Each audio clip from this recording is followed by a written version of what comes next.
சிறுதுளி பெருவெள்ளம் மழைநீரை சேமிப்போம். ஹாய் ஃப்ரெண்ட்ஸ், எல்லாருக்கும் வணக்கம்.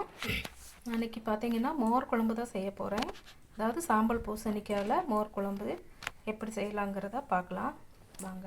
இப்போ சட்டி அடுப்பில் வச்சுருக்கேன். இது பார்த்திங்கன்னா 1 கப் அளவுக்கு சாம்பல் பூசணிக்காய் வந்து சின்ன சின்னதாக கட் பண்ணி சட்டியில் போட்டிருக்கேன். இதில் பார்த்திங்கன்னா கொஞ்சமாக தண்ணி, உப்பு, மஞ்சத்தூள் போட்டு மூடி வச்சு வேக வச்சுக்கலாம். பாருங்கள், தண்ணி ஊற்றிருக்கேன். தண்ணி இது கூடவே உப்பு, மஞ்சத்தூள் போட்டு நல்லா மிக்ஸ் பண்ணி மூடி வச்சு வேக வச்சுக்கலாம். இது வரைக்கும் சப்ஸ்கிரைப் பண்ணாதவங்க கண்டிப்பாக சப்ஸ்கிரைப் பண்ணுங்கள். பிடிச்சிருந்தா ஒரு லைக் பண்ணுங்கள், ஷேர் பண்ணுங்கள். கிப்பி கேரளா சமையல் பாருங்கள். இது இப்போ நம்ம வந்து மூடி வச்சுக்கலாம், நல்லா மிக்ஸ் பண்ணி விட்டுட்டு. இது பார்த்திங்கன்னா வெள்ளரிக்காயில் நம்ம வைக்கலாம். அதாவது இந்த பழம் வெள்ளரிக்காய் இருக்குங்க இல்லையா, மஞ்சள் கலரில், அந்த வெள்ளரிக்காய் வச்சு அதையும் இதே மாதிரி நம்ம சின்ன சின்னதாக கட் பண்ணி இதே போல் வேக வச்சுட்டு நம்ம செஞ்சுக்கலாம். இதுக்கு பார்த்திங்கன்னா மசாலுக்கு நான் பார்த்திங்கன்னா 2 பத்தை தேங்காய் எடுத்திருக்கேன். இதை வந்து சின்ன சின்னதாக கட் பண்ணி ஜாரில் போட்டிருக்கேன்.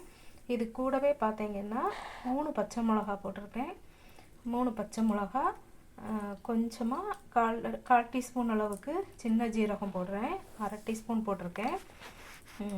இது பார்த்தீங்கன்னா இதில் இஞ்சி, அதாவது ஒரு ஃப்ளேவருக்காக இஞ்சி, ஒரு சின்ன துண்டு இஞ்சி போட்டிருக்கேன். அது கூடவே மஞ்சத்தூள் வந்து ஒரு 1/4 டீஸ்பூன் போட்டிருக்கேன். இஞ்சி போட்டுட்டு இது கூடவே பார்த்தீங்கன்னா ஒரு பூண்டு வந்து 3 பல் பூண்டு போட்டிருக்கேன். இது வந்து சின்னதாக ஒரு வாசனைக்கு தான். இது போட்டு நல்லா நைஸாக அரைச்சிக்கிடலாம். இது அரைச்சிட்டு வந்துடலாம். அது வரைக்கும் காய் நல்லா வேகட்டும். இப்போ பார்த்திங்கன்னா நல்லா நைஸாக அரைச்சிட்டேன்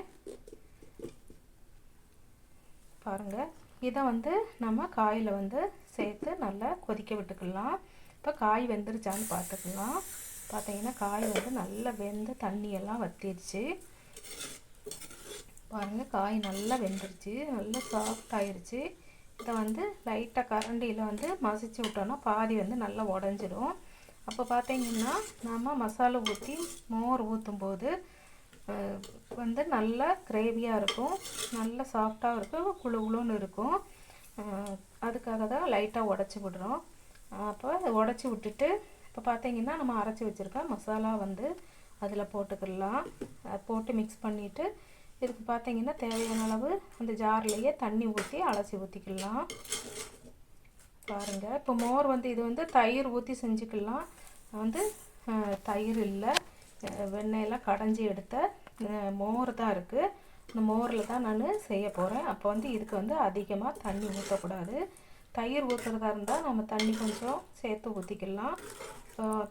மோர் தயிர் இல்லாதனால, மோருங்கிறதுனால நம்ம வந்து தண்ணி கம்மியாக சேர்த்துக்கலாம். பாருங்கள், நான் வந்து இதில் 3/4 கப் அளவுக்கு மோர் இருக்குது.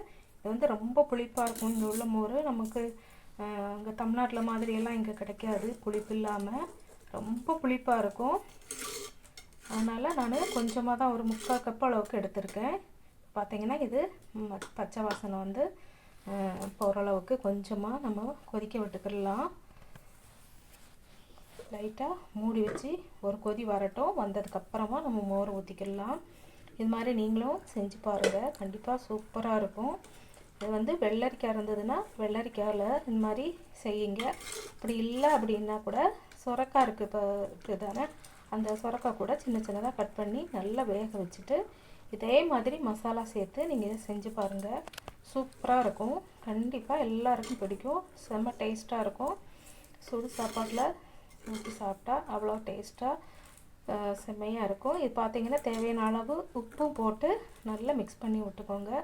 கொதிக்க விட்டோன்னா சிலப்போ ஒரு வேளை வந்து அந்த மோர் வந்து பிரிஞ்சிரும். அதனால் அவ்வளோதான். நான் சட்டி வந்து நல்லா சூடாக இருக்குது, அதுலேயே வந்து மோர் சூடாயிரும். இப்போ பார்த்திங்கன்னா அப்படியே பொங்கி வந்துருச்சு. ஒரு கொதி வர்றதுக்கு முன்னாடி இறக்கி வச்சுட்டேன். இப்போ பார்த்திங்கன்னா அதுக்கு தாளிப்பு போட்டுக்கலாம். இப்போ தாளிக்கிறதுக்காக கரண்டி வச்சுருக்கேன். அதில் எண்ணெய் ஊற்றிக்கலாம். இப்போ பார்த்திங்கன்னா அது பொங்கி வந்துருச்சு. நான் பிரிஞ்சு போகாமல் இருக்கிறதுக்காக தான் அதை மிக்ஸ் பண்ணி விட்டேன். ஏன்னா மண்சட்டி பார்த்திங்களா அது ரொம்ப சூடாக இருக்கும், அதனால தான். இப்போ பார்த்திங்கன்னா தேங்காய் எண்ணெய் வந்து 1 டேபிள் ஸ்பூன் அளவுக்கு ஊற்றியிருக்கேன். கடுகு 1/2 டீஸ்பூன் போட்டிருக்கேன். வெந்தயம் 1/4 டீஸ்பூன் போட்டிருக்கேன். போட்டு நல்லா பொரிஞ்சதுக்கப்புறமா நம்ம மிளகா போட்டுக்கலாம். வர மிளகா வந்து தாளிக்கிறதுக்காக அதை போட்டு அது நல்லா பொரிஞ்சதுக்கப்புறமா கருவேப்பிலை போட்டு அப்படியே அதில் ஊற்றிக்கிடலாம். அதுக்கு முன்னால் இதில் வந்து கொஞ்சம் கலருக்காக லைட்டாக 1/4 டீஸ்பூன் அளவுக்கு மிளகாத்தூள் சேர்த்துக்கலாம். அப்போ நல்லா மேலே பார்த்திங்கன்னா நல்லா கலர்ஃபுல்லாக இருக்கும். அதை போட்டு பச்சை வாசனை போகிறதுக்காக அந்த எண்ணெயில் லைட்டாக மிக்ஸ் பண்ணி விட்டுட்டு நாம் இப்போ அதை ஊற்றினோன்னா சூப்பராக இருக்கும். நல்ல கலராக இருக்கும், டேஸ்ட்டாகவும் இருக்கும், நல்ல வாசனையாகவும் இருக்கும். கண்டிப்பாக நீங்களும் ட்ரை பண்ணி பாருங்கள், உங்களுக்கு பிடிக்கும். பிடிச்சிருந்தா லைக் பண்ணுங்கள், ஷேர் பண்ணுங்கள், சப்போர்ட் பண்ணுங்கள். உங்கள் கருத்துக்களை வந்து கமெண்ட் பாக்ஸில் தெரியப்படுத்துங்க. கண்டிப்பாக எல்லாருக்கும் பிடிச்சிருக்குன்னு நினைக்கிறேன். இது வரைக்கும் சப்போர்ட் பண்ண எல்லாருக்கும் ரொம்ப ரொம்ப ரொம்ப நன்றி.